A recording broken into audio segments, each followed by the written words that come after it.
Lancaster and Miss Robert. I'm very glad to have you in our interview. And so I'm gonna start off with our first question.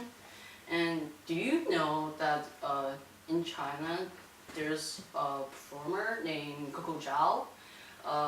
He had performed in the Vancouver's International Jazz Festival in 1997 and 2009. And he had previously attended season 1 of The Voice of China as a contestant. Any of you have heard him? Yeah, for sure. I didn't work at the Jazz Festival when Coco Zhao played, but Rainbow did, yes. for sure. Yes. And the audiences in Vancouver very much enjoyed the performance. So, Miss Robert, what do you think about Coco? I think Coco's amazing. Yeah, he was at the Performance Works series on Granville Island, and he has a beautiful voice. It was a very, very exciting show.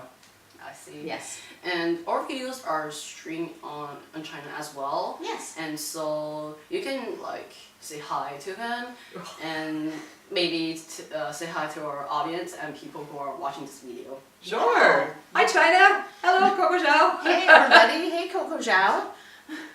Okay, and for my second question is that are there any Chinese performers in this year's festival and in the previous years? Because as the Chinese media, we're also very curious and interested.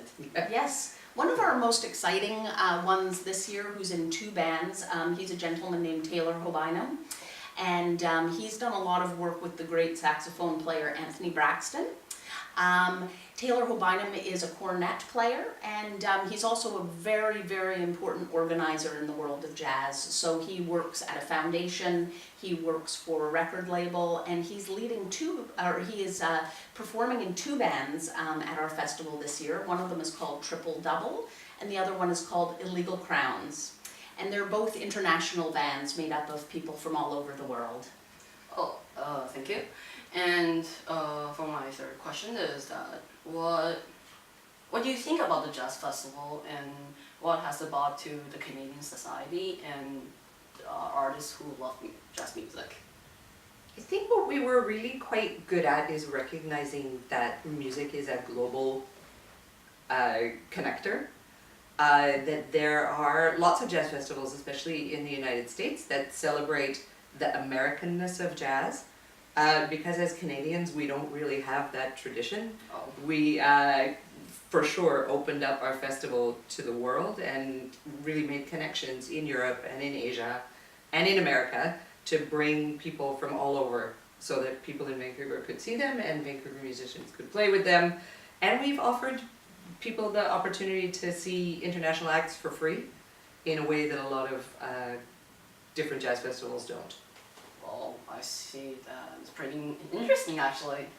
And for my last question is that, would you think that jazz music will consider as a Western music? I think it started that way. There's a very strong feeling that, jazz is America's classical music. But I also think that as time has gone on, different traditions have intermarried with jazz and made it their own, so that it's not 100% just an American thing. It is there are different international flavors of jazz, that there's a very strong European jazz tradition that bounced back from America and established its own thing. There are jazz festivals that are successful in India that we had performers from Vancouver attend that have put their own spin on jazz. So I think now it is really, truly a global music. And a global language, I think, that's shared by all the countries now, because if you think of music as language, this is now a language that we have in a global sense, that people from all over the world are influencing each other, performing with each other, and it's a new language that we all share together that I think dissolves, the boundaries of where people come from in the world and kind of brings people all together to celebrate how the music makes us feel less separate and how the music makes us feel like we're all part of, the same language and enjoying the culture together. Amazing, actually. I find that pretty much interesting, different kinds of jazz, actually. Yeah. So that's the end of my questions right now, and thank you very much. Thank you.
Treat yourself to something more and you'll be fine. Do whatever feels right, alright.